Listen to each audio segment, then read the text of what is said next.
बिस्मिल्लाहिर्रहमानिर्रहीम। अल-क़ुरआनु हयाती। The Quran is my life, the way to connect with Allah subhanahu wa ta'ala.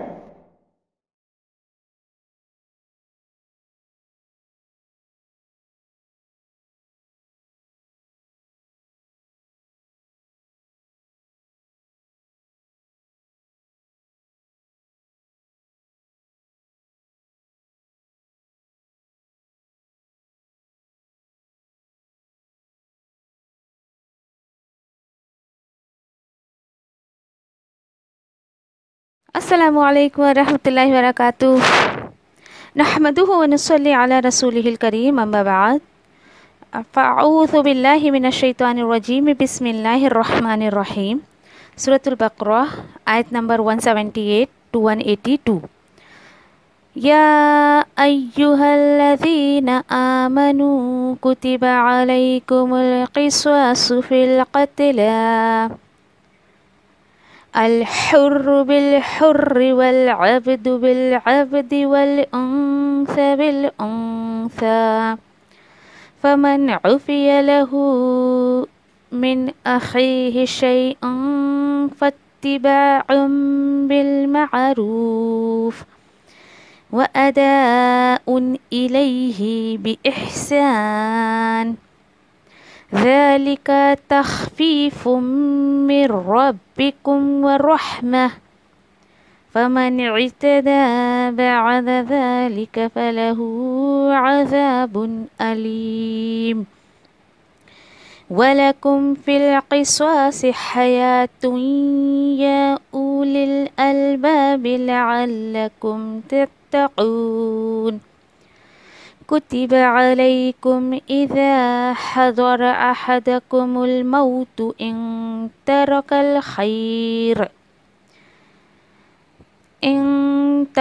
खैरनिल वसिय्यतु लिल वालिदैनि वल अक़रबीन bill मअरूफ़ हक़्क़न अलल मुत्तक़ीन। फमन बद्दलहु बअदमा समिअहु फ़इन्नमा इस्मुहु अलल्लज़ीना युबद्दिलूनह। इन्नल्लाह समीउल अलीम। फमन ख़ाफ़ मिन मूसिन जनफ़न औ इस्मन फ़अस्लह बैनहुम फ़ला इस्म अलैहि। इन्नल्लाह गफ़ूरुर रहीम।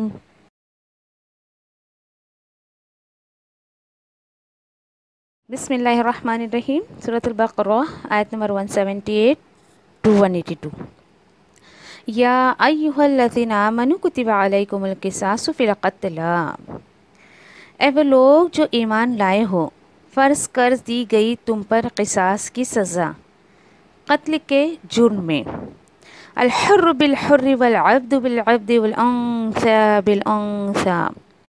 मुजरिम जो है वो आज़ाद के बदले में आज़ाद, ग़ुलाम के बदले में ग़ुलाम और ख़ातून औरतों के बदले में औरतें। फ़मन उफ़िय लहू, फिर जो भी मुजरिम के लिए माफ़ी दी जाए, मिन अख़ीहि, मक़तूल के भाई की तरफ से कुछ भी, सो अमल करना उस पर दस्तूर के मुताबिक। व अदाउन इलैहि बिइहसाना, और अदायगी करना उसकी तरफ एहसान मानते हुए। ज़ालिका तख़फ़ीफ़ुम मिन रब्बिकुम व रहमह, ये आसानी है तुम्हारे रब की तरफ से और रहमत है। फिर जो भी वो ज़्यादती करे, बाद ज़ालिक, इसके बावजूद, फ़लहु अज़ाबुन अलीम, तो उसके लिए दर्दनाक अज़ाब है। वलकुम फ़िल क़िसासि हयातुन या उलिल अलबाब लअल्लकुम तत्तक़ून, और तुम्हारे लिए क़ानून क़िसास में ज़िंदगी की हिफाजत का राज छुपा हुआ है, ए अक़ल वालों, ताकि तुम और माशरा डरता रहे।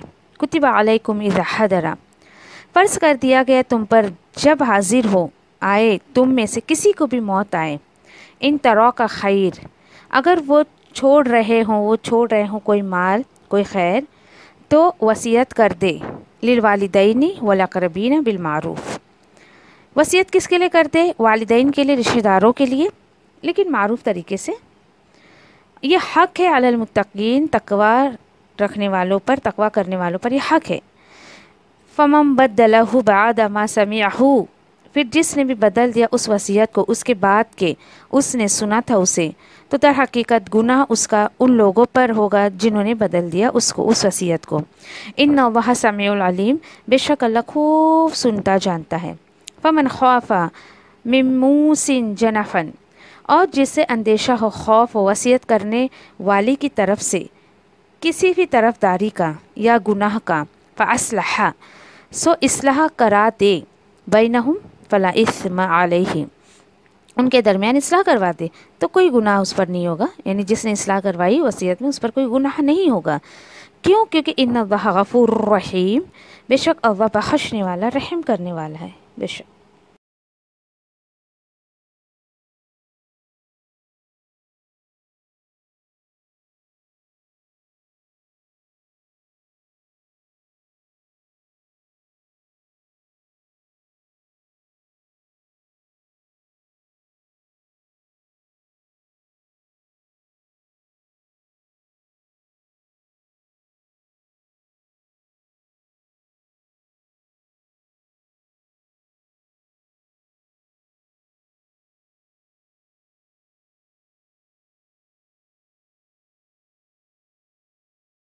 करेंगे, ठीक है।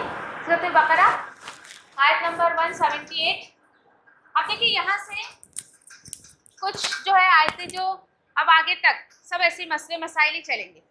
पूरा दूसरा सिपारा अगर हमने समझ कर पढ़ लिए तो बहुत सारे मसले मसाइल के जवाबात अल्लाह ताला ने दिए और बहुत क्लियर, एकदम उलझने की ज़रूरत नहीं, कहीं जाने की ज़रूरत नहीं, आराम से पूरी आयतें आप समझ जाओगे तो बहुत सारे मसले मसाइल आपके समझ में इंशाल्लाह आ जाएगा।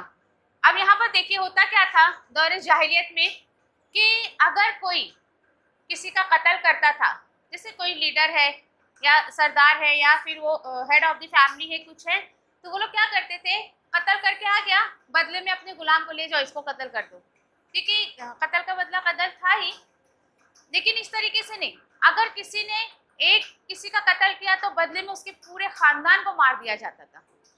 तो अल्लाह ताला ने कहा नहीं, दीन इस्लाम में ये नहीं चलेगा। इंसाफ की बात अल्लाह ने की। अल्लाह ताला ने फिर फरमा दिया, या अय्युहल्लज़ीना आमनू, अब तुम्हारे अंदर ईमान आ गया है ना, तो अब करने के तुम्हें कुछ काम, अपने अंदर बदलाव लाओ। देखो ईमान बदलाव मांगता है, तब्दीली चाहिए ही चाहिए। ईमान आपके अंदर आ रहा है, तब्दीली नहीं आ रही है, आप क्या जाहिर कर रहे हो? तो अल्लाह ताला बोल रहे हैं कि ऐ वो लोग जो ईमान लाए हो, कुतिबा, कतबा का पैसिव है कुतिबा, कतबा उसने लिखा, वो लिखने वाला पता है, उस एक मर्द ने लिखा, कुतिबा लिख दिया गया, कुछ लिखा गया लेकिन लिखा किसे हो पता नहीं, ठीक है। तो लिख दिया गया है तुम पर क्या, बराबरी का बदला कत्ल के बारे में, ऐसा लेंगे, किसास यानी बराबरी का बदला। अब बहुत तरह बोल रहे हैं अब ये नाइंसाफी नहीं चलेगी, अब ये जुल्म ज्यादती नहीं चलेगी, बल्कि बराबरी का बदला जो है वो कत्ल के मामले में लिख दिया गया है, अल हुर्रु बिल हुर्रि, अगर कोई आज़ाद का कत्ल हुआ है तो उसके बदले में आज़ाद का ही कत्ल होगा। आज़ाद मीन्स देखिए दो, हाँ नॉर्मल इंसान जो किसी के गुलामी में नहीं है, नॉर्मल इंसान, ठीक है। और कुछ उस टाइम में होता था ना, गुलाम को खरीदना बेचना ये सब सिलसिले चलते थे। तो अगर किसी, क्योंकि होता था ऐसा, किसी आज़ाद ने कत्ल किया ना तो सामने गुलाम को पेश कर देते, ले जाओ इसको मारो करके, मैं तो बच जाऊंगा। अल्लाह ताला बोल रहे नहीं, अगर किसी आज़ाद ने मारा है तो आज़ाद ही मारा जाएगा, अगर किसी गुलाम का कत्ल हुआ है तो गुलाम के बदले में गुलाम का ही कत्ल किया जाएगा, और अगर औरत ने कत्ल किया तो उसके बदले में औरत ही मारी जाएगी, ना कि उसके घर का कोई मर्द मारा जाएगा। फिर उसके बाद ये तो अल्लाह ताला ने कह दिया बराबरी का बदला है किसास, ओके। फिर जो भी शख्स उफिया वो मुआफ कर दिया गया, यानी कातिल है मकतूल है, अगर ये कातिल मुआफ कर दिया गया किसकी तरफ से, हाँ मकतूल के घर वाले की तरफ से, तो अल्लाह ताला बोल रहे हैं अगर उसने कुछ भी मुआफ कर दिया, देखो फत्तिबाउ, फिर इत्तिबा करो किसके, एकदम भाई मीन्स मकतूल के फैमिली का कोई भी मेंबर हो सकता है, ऐसा भाई मीन्स, अब देखो मोमिन है आपस में, भाई भाई है ना सब, तो उस हिसाब से नहीं, देखो कातिल है लेकिन मकतूल के फैमिली वालों को भी इसका भाई कहा जा रहा है।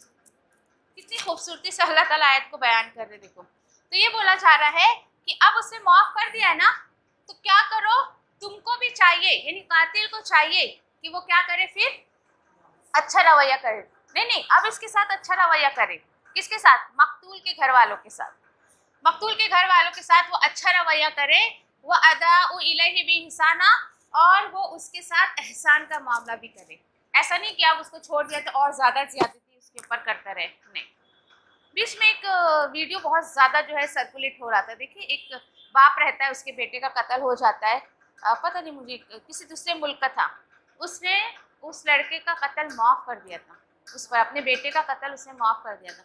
उसने कहा जान जानी थी उसकी तो चली गई, मैं किसी और के माँ बाप के बच्चों की जान क्यों, ये कत्ल के बदले में कत्ल है।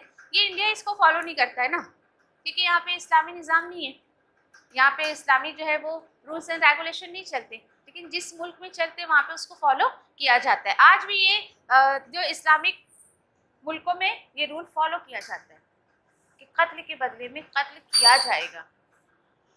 अल्लाह ताला बोल रहे हैं कि देखो ये जो माफ़ी है ना, असल में ये तखफीफ है, ये कमी है तुम्हारे रब की तरफ से और रहमत है। अगर सोचो कि अगर आयत का ये अगला हिस्सा नहीं होता, माफ़ी की कोई गुंजाइश अल्लाह की तरफ से अगर परमिशन नहीं होती, तो फिर जान तो नाहक जाती ना कत्ल करने वाले की। तो अल्लाह ताला बोल रहे हैं कि तुम्हारे पर ये रहमत हो गई ना कि तुम्हें माफ़ी मिल गई है, फिर जो भी अब हद से बढ़ेगा इसके बाद, फिर उसके लिए दर्दनाक अज़ाब है। बाज आ जाओ, एक बार तुम्हें जो है वो माफ़ी मिल गई है, बाज आ जाओ, अब हद से मत बढ़ो कत्ल के मामलात में। अब हुआ क्या देखिए, वलकुम, आपको पता है ये जो आयत है ना, समझने के बाद शायद जो दूसरे लोग फील करते हैं आप भी फील करो कि इतनी खूबसूरत बात सिवाय अल्लाह के कलाम के अलावा कहीं कोई नहीं लिख सकता है। अल्लाह ताला बोल रहे हैं वलकुम फिल क़िसास हयातुन या उलिल अलबाब लअल्लकुम तत्तक़ून, के और तुम्हारे लिए क़िसास में ज़िंदगी है अक़ल वालों। क्यों? तुम्हें पता चल जाए तो लअल्ला हो सकता है कि तुम बचो, इस हरकत से बचो। किस तरीके से क़िसास में ज़िंदगी, बताओ? नहीं, अल्लाह ने कहा कि जो ये मैंने ऑर्डर दिया है ना क़िसास का, बराबरी का बदला, इसमें ज़िंदगी किस तरीके से? Yes, right answer. यस, जिसको ये समझ आ जाए आज मैंने अगर किसी का कत्ल किया तो बदले में मुझे भी मारा जाएगा, ये सोच बंदे को उस गुनाह से रोकती है कि मैं भी तो नाहक मारा जाऊंगा ना, मेरा क्या फ़ायदा है किसी को मारने से। तो कितनी, एक तो उसने इरादा जिसका किया उसकी भी ज़िंदगी बची और इसकी खुद की भी बची। इस तरीके से अल्लाह ताला बोल रहे हैं कि मैंने अगर तुम्हें ये ऑर्डर दिया है तो इसमें ज़िंदगी है। ये सोच वो बंदे को उस गुनाह से रोक लेती है। और क्यों अल्लाह ताला ने ये ऑर्डर दिया? हो सकता है कि तुम फिर बचते रहो, तुम्हें ये एहसास हो जाए कि वाकई क़िसास में जो है वो ज़िंदगी है। अब आगे देखिए कि अल्लाह ताला की कलाम की खूबसूरती आप देखिए कि जीते जी मामलात की बात अल्लाह तो बता रहे हैं हमें कि जीते जी तुम्हारे साथ कुछ भी मामलात हो सकते हैं, लेकिन डेथ बेड पे भी क्या मामलात होने चाहिए उसकी भी कितनी अल्लाह को फिक्र अपने बंदों की। उस वक्त तुम्हें क्या करना चाहिए, मौत तुम्हारे करीब हो तो तुम्हें करने के क्या काम करने चाहिए, उसके बारे में अल्लाह ताला समझा रहे हैं। और क्या है कि लिख दिया गया है तुम पर, ये बात भी तुम पर फर्ज कर दी गई है, जब भी हाजिर हो तुम में से किसी को भी मौत, अगर वो छोड़ जाए, खैर यानी यहाँ माल की बात नहीं गई है, अगर मरने वाले के पास माल है तो उसकी ड्यूटी क्या है, अल्लाह ताला बता रहे हैं उसकी जिम्मेदारी कि वसीयत कर जाए वो पेरेंट्स के लिए, करीब वालों के लिए यानी रिश्तेदारों के लिए, लेकिन दस्तूर के मुताबिक करे वो, दस्तूर के मुताबिक। अभी देखिए इसमें से ना ये इसी सफ़े पर एक दो आयतें ना, आपको पता पूरे कुरान में और शायद 5 to 6 आयत ऐसी है जो कैंसलेशन लिस्ट में आती हैं, करना नहीं है तुमको। पहले ऐसा अल्लाह ने कहा था, लेकिन उसके बाद फिर उम्मत मोहम्मदिया को ऑर्डर जो आया ना बाद में, उसमें से एक आयत ये है, एक आयत ये है कि यहाँ तो अल्लाह ताला बोल रहे कि वसीयत तुमको करना है, लेकिन कैसे करना है, अब इस पर तुमको अमल नहीं करना है, बल्कि सूरह निसा में जब हम जाएंगे तो उसकी इन डिटेल पूरी जो है वो इन्फॉर्मेशन अपने को वहाँ मिलेगी सूरह निसा में कि किस तरीके से बात करनी है। एक ये आयत है कैंसलेशन में, फिर एक आयत है, एक और आयत हम इसी में शायद पढ़ेंगे कि जब किसी का शौहर फौत हो जाए तो पहले अल्लाह ने आयत उतारी कि उसकी इद्दत की मुद्दत 1 साल रहेगी, और वो 1 साल उसी शौहर के घर में रहकर नान नफका सारा उसका वो घर वाले उठाएंगे, और 1 साल के बाद फिर उसको जाने दो और उसकी मर्जी जो उसको करना है करने दो। लेकिन फिर उसके बाद वो कमी करते करते 4 महीना 10 दिन की मुद्दत कर दी गई, फिर वो आयत कैंसिलेशन, अब 1 साल की मुद्दत नहीं रहेगी। तो ऐसे कुछ है, मतलब 5-6 आयतें हैं, तो इंशाल्लाह हम सूरह बकरा में ज़्यादातर आपको मिल जाएंगे। फिर ये देखिए अल्लाह ताला बोल रहे हैं कि हाँ कर जाए लेकिन दस्तूर के मुताबिक करे, हक तलफी ना करे। अच्छा, ऐसा करना क्या है? हक है। अल्लाह ताला बोल रहे हक है, दैट मीन्स वेरी कंपल्सरी, बहुत लाजिम है ऐसा करना। किस पर? मुत्तकियों पर ऐसा करना हक है। क्या बात पता चल रही इससे? हाँ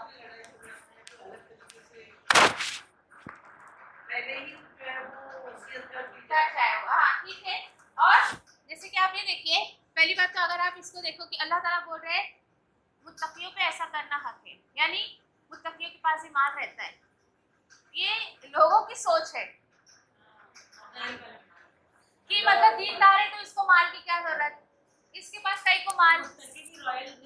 यस, अल्लाह ताला बोल रहे आज लोगों ने क्या एक स्टेज इमेज बना के रखी है मुत्तकियों की, अगर माल है तो दीनदार नहीं वो, और दीनदार है तो माल कई को। यस, और ये चीजें आपको कुरान में मिलेगी कि नबी करीम सल्लल्लाहु अलैहि वसल्लम को, पहले के रसूलों को भी ये बोलते थे। लोगों ने दीनदार के बारे में जो तस्वीर या जो एक सोच अपने दिमाग में बिठा के रखी है, ये दीनदार है ना तो जाए ना घर के कोने में जाए नमाज बिछाए, तस्वीर ले और बस माला जपते रहे।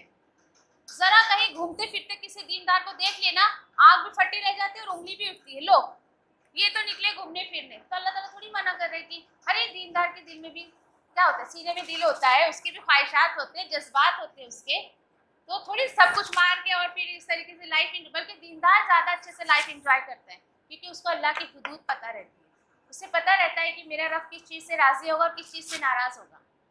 लोग समझते दीन में आएंगे तो डम हो जाएंगे। मेरे फ्रेंड्स बोलते हैं मेरे को, मैंने कहा तुमसे ज़्यादा लाइफ एंजॉय कर रही हूँ और अल्लाह का शुक्र है।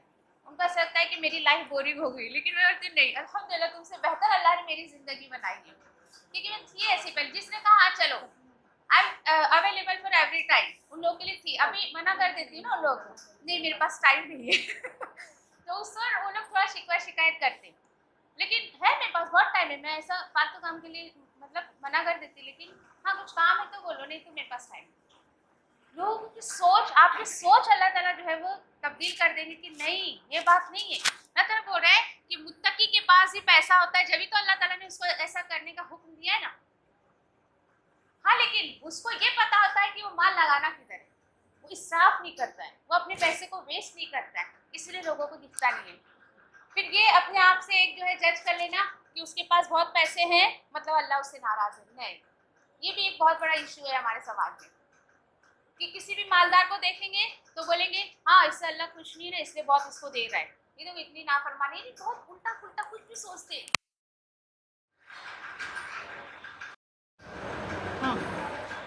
अब जैसे यहाँ पे तो अल्लाह ताला ने हुक्म दे दिया है कि तुम्हें वसीयत तो करके जाना ही है। अच्छा आगे चलो, अब उस वक्त जो लोग मौजूद हैं जिनके सामने वसीयत की जा रही है कि देखो मैं मेरे पेरेंट्स के मैं ये वसीयत कर रहा हूँ, मेरे करीब जो रिश्तेदार है उनके लिए वसीयत कर रहा हूँ, वो जाने वाला बेचारा तो अच्छे से एकदम प्रॉपर वसीयत करके गया। अब हुआ क्या आगे, फिर जो भी शख्स वो क्या कर देगा, बदल देगा। अब देखो अभी फिलहाल आपको तो ये मैंने बता दिया, आपको नहीं पता कि बदला का मीनिंग क्या है ना, अभी समझो हमको नहीं पता है। तो जब हम इसको वो जो पैटर्न वहाँ लिखा हुआ है ना, उसको जब ऐसा हम खोलेंगे ना तो आखिर में आएगा तब्दील। अब वो मुझे पता चल गया वर्बल नाउन, अब मुझे इसका मीनिंग पता चल गया, इसलिए वो पैटर्न थोड़ा सीखना जरूरी है। ओके, जिसने भी बदल दिया उसको किसको, उस वसीयत को, कभी उसको सुनने के बाद, समझिए। ओके, फिर दर हकीकत उसका गुनाह, किसका गुनाह, बदलने का गुनाह किस पर होगा, उन लोगों पर होगा जिन्होंने बदल दिया उसको। मरने वाले पे कोई गुनाह नहीं होगा, जो चेंज कर रहे हैं ना उनके ऊपर उसका वबाल आएगा। आगे अल्लाह ताला बोल रहे हैं ये मत भूलो, कैसे तुम ये हरकत कर सकते हो, क्या तुम्हें पता नहीं है कि इन्नल्लाह समीउल अलीम, कि बेशक अल्लाह खूब सुनता खूब जानता है। कि तुमने सुना क्या और तुमने उसको जाकर बताया क्या, वो जान रहा है। हाँ, पूरी प्रॉपर्टी का नहीं कर सकते। यस, जो तुम्हारा मरने के बाद जो होगा ना सिर्फ उसी का तुम करके जा सकते, क्योंकि बाकी तो जो विरासत का तो अल्लाह ने बता दिया, तुम्हारी अम्मी का इतना मिस, इसीलिए तो ये कैंसिलेशन में आई है। मतलब आगे जाके यस, हमको इसके ऊपर तवज्जो नहीं देनी है अभी, ठीक है, इसके ऊपर अभी तवज्जो नहीं देनी, सूरह निसा तक थोड़ा इंतजार करिए, ठीक है, इंशाल्लाह। आगे चलिए, तो इंसान को ये नहीं भूलना चाहिए अगर कोई वो तब्दीली कर रहा है तो बेशक अल्लाह खूब सुनता खूब जानता है। अच्छा, लेकिन कोई ऐसा शख्स है, फमन, फिर जो भी शख्स उसको डर हो वसीयत करने वाले से, ये मी पे पेश वाले में दे रहा है मैंने, ठीक है, वसीयत करने वाले से उसको दो चीज़ों का डर हो।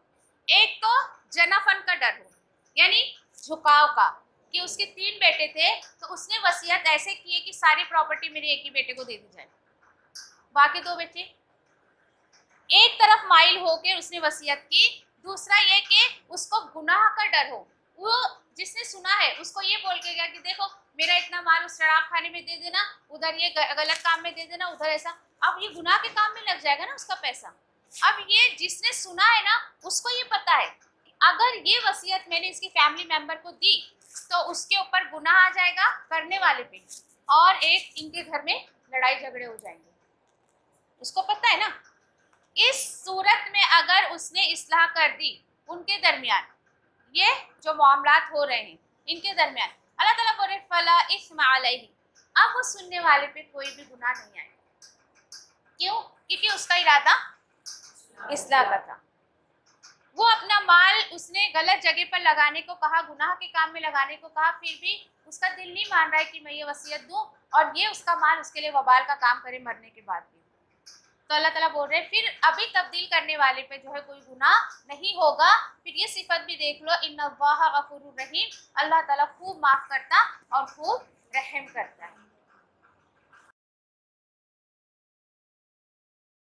अल्लाह मैं तेरी रहमत की उम्मीदवार हूँ, फिर मुझे एक लम्हे के लिए भी मेरे नफ्स के हवाले न कर और मेरे सब हालात संवार दे, क्योंकि तेरे सिवा कोई माबूद नहीं है। अल्लाह मैं तुझसे नफ़े बख्श इल्म, पाकीज़ा रिज़्क़ और कबूल होने वाले अमल का सवाल करती हूँ। अल्लाह मुझे फ़ायदा दे उसके साथ जो तूने मुझे सिखाया है, और मुझे सिखा जो मेरे लिए फ़ायदेमंद हो, और मेरे इल्म में इज़ाफ़ा फरमा दे। आमीन। अल्लाह मेरे गुनाहों को बख्श दे, मेरे घर में वुसअत फरमा और मेरे रिज़्क़ में बरकत अता फरमा।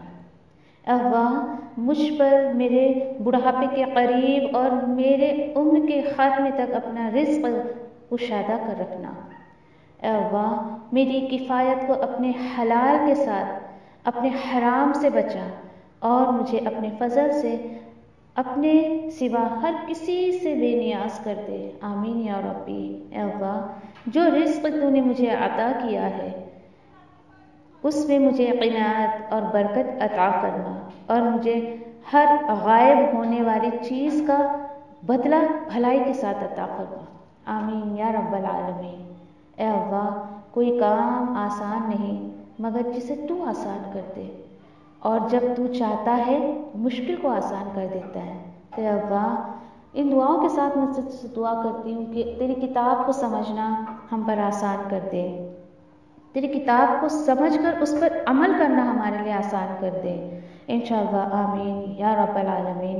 सुब्हानल्लाहि व बिहम्दिही, सुब्हानका अल्लाहुम्मा व बिहम्दिका, नशहदु ला इलाहा इल्ला अंता, नस्तगफिरुका व नतूबु इलैक। सुब्हान रब्बिका रब्बिल इज़्ज़ति अम्मा यसिफून व सलामुन अलल मुरसलीन वल्हम्दुलिल्लाहि रब्बिल आलमीन बिरहमतिका या अरहमर राहिमीन।